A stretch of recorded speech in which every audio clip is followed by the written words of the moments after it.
मैं डॉक्टर अमित भटनागर पंतनगर कृषि विश्वविद्यालय में सस्य विज्ञान विभाग में प्रोफेसर के पद पर कार्यरत हूं और इस चैनल के माध्यम से मैं प्रयास कर रहा हूं किसानों तक सही जानकारी पहुंचे ताकि उसका लाभ वो अपनी खेती में ले सकें। इसके लिए मैंने इस चैनल पे एक प्ले लिस्ट बनाई है कृषि किसान, जो खास तौर से किसान भाइयों के लिए है। आप उस कृषि किसान प्ले लिस्ट की चर्चा सुन के उसका लाभ अपनी खेती में ले सकते हैं। आज जो मैं बात करना चाहता हूँ वो ये है कि गेहूं पकने का इस समय समय है।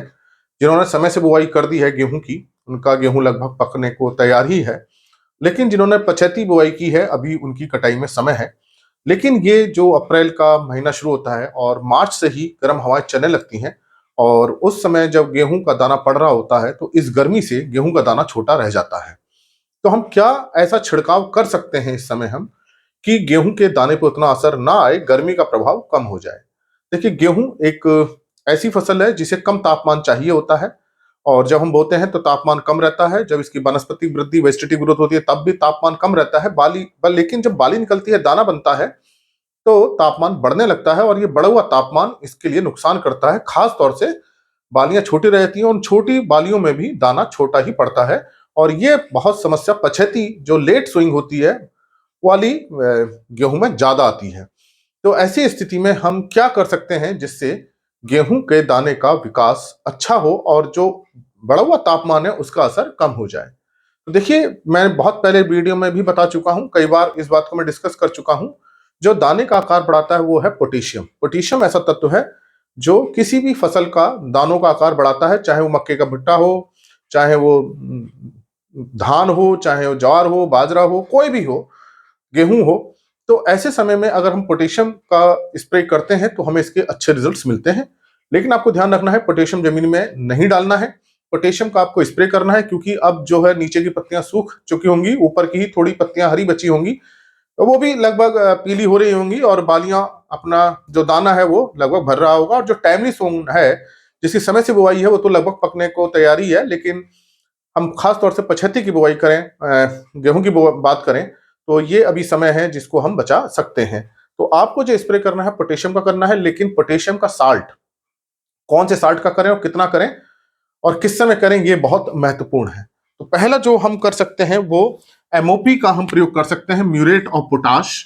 ये खाद है जिसको हम बुआई के समय डालते हैं, म्यूरेट ऑफ पोटाश, जिसे हम एमओपी के नाम से भी जानते हैं।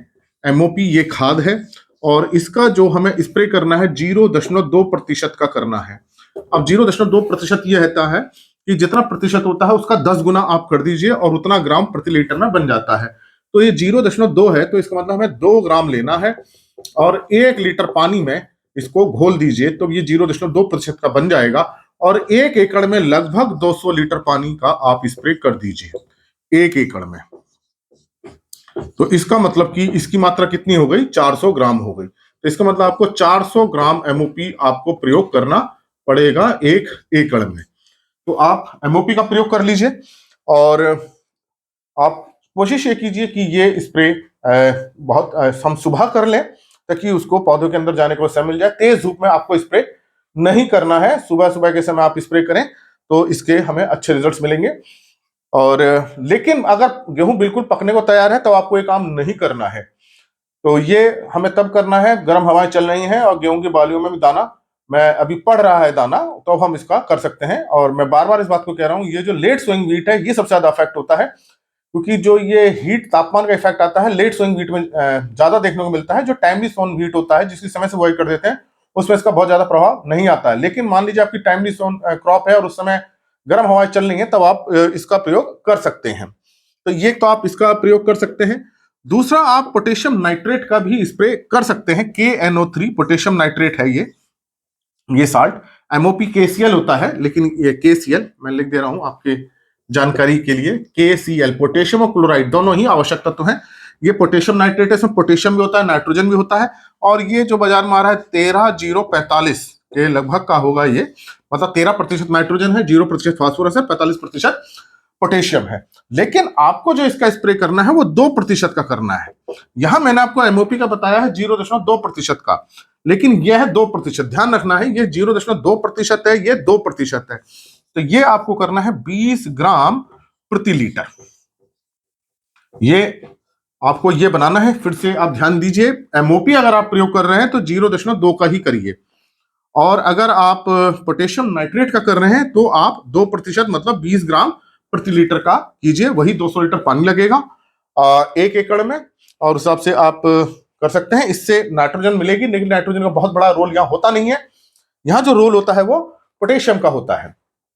तो ये आप अगर स्प्रे कर देते हैं तो आप जो अधिक तापमान हो रहा है उसका जो दुष्प्रभाव आ रहा है गेहूं की सीड सेटिंग में, जो गेहूं का साइज छोटा हो रहा है उसको आप कम कर सकते हैं। जो बढ़ा हुआ तापमान उसको इफेक्ट को बिल्कुल खत्म तो नहीं कर सकते, हाँ हम कम कर सकते हैं इसके स्प्रे से। तो जिन किसान भाइयों के वहां गर्म हवाएं चल रही हैं और अभी दाना पड़ रहा है उसमें कर सकते हैं, लेकिन जिनकी फसल पक गई और कटाई को तैयार है उसमें आप इसका स्प्रे ना करें, अब उसका कोई फायदा नहीं होगा। तो आप इसको ध्यान रखें, पोटेशियम का स्प्रे बहुत बेनिफिट देता है और आप इसको कर सकते हैं। आशा है मेरी बात आपकी समझ में आई होगी कि किस तरह से पोटेशियम जो है हमारे दाने के साइज को बढ़ाता है, और इसका स्प्रे करके हम दाने के साइज को बढ़ा सकते हैं। और ये हीट स्ट्रेस को कम करने में बहुत हेल्प करता है पोटेशियम। ये एक बड़ा साइंटिफिक फैक्ट है, रीजनिंग है ये, कि पोटेशियम का रोल होता है जो हाई टेम्परेचर है उसको कम करने में और दाने को साइज बढ़ाने में है। तो आप ज्यादा से ज्यादा लोगों के साथ ये शेयर कीजिए ताकि उनको भी इसका लाभ मिल सके, और अगर चैनल सब्सक्राइब नहीं किया है तो सब्सक्राइब कीजिए। धन्यवाद।